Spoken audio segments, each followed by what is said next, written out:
For the past 8 years, Transworld Radio Philippines has been producing quality radio programs which are syndicated in 109 radio stations from Batanes down to Jolo.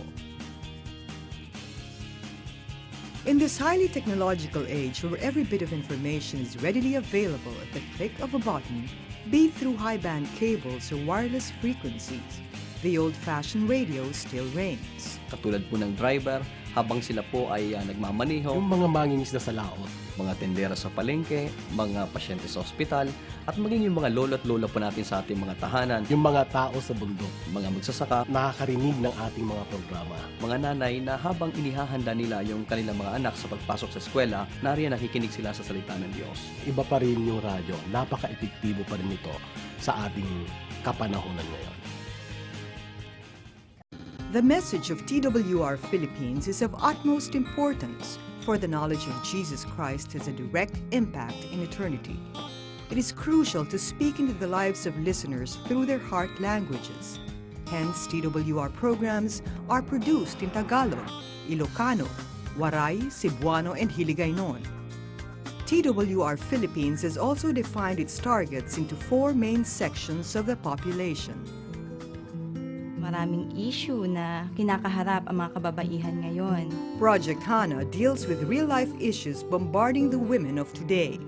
Abortion, suicide, drugs, pati na rin ang rape.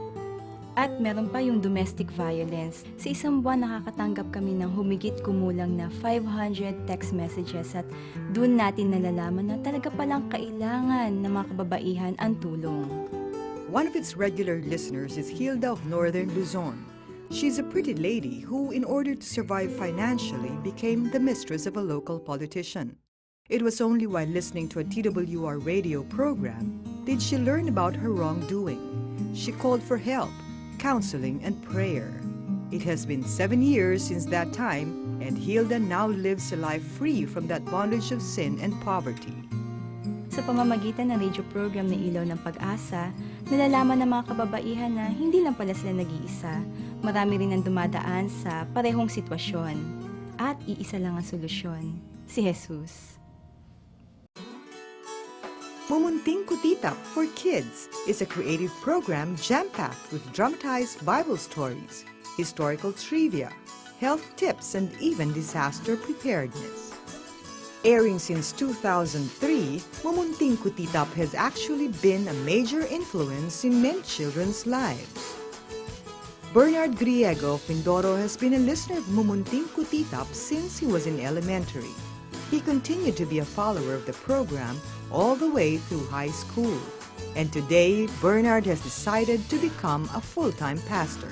Through our children's program, the Lord has used it so that His calling from the Lord, maging klaro sa Kanya. Pastor Peter Domen wears different hats portraying various characters as he hosts, writes, and records programs for the youth. Absolutely 24/7 is a music magazine that speaks the language of the young. Minsan rock, minsan rap, basta iba't ibang Christian, contemporary Christian music na kung saan swak na swak doon sa mga panlasa ng mga kabataan. Plus, ang ginagamit po naming linggo is Taglish. Absolutely 24/7 receives an average of 1,500 text messages a month. The rest of the feedback are received through email and are now tracked on TWR's Facebook page. For the rest of the population, TWR Philippines brings the same message of hope through daily devotionals, through the Bible, In Touch Ministry, and The World Today, cater not only to mature church leaders, but to non-believers and new Christians. Sa bilis ng buhay ngayon, napakahalaga na magkaroon tayo ng panahon sa salita ng Diyos. Itong 3 programa ng Through the Bible, isa itong napalaking tulong sa buhay ng tao.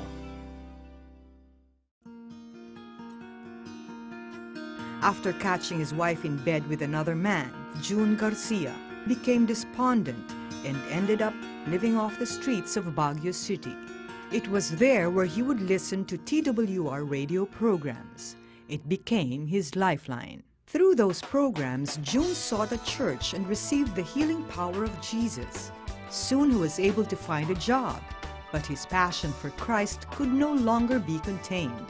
He shamelessly preached on the streets until his disciples grew into a small church. Today, not only is he a productive member of society, June Garcia is also an active supporter of TWR Philippines. Nariyan po ang ating programa. Nagsisilbing gabay sa kanila, pinapakinggan nila at napakagandang aral para sa kanila. Bilang babae, napakasarap pala talaga ng pakiramdam na alam mo nakakatulong ka sa mga kababaihan na maraming problema at nawawalan na ng pag-asa. Our program is there so that when these young people, became reckless in their journey, in their aspiration of yung mga tipong trying everything, nandito ang programa para i-guide nga sila through the right direction.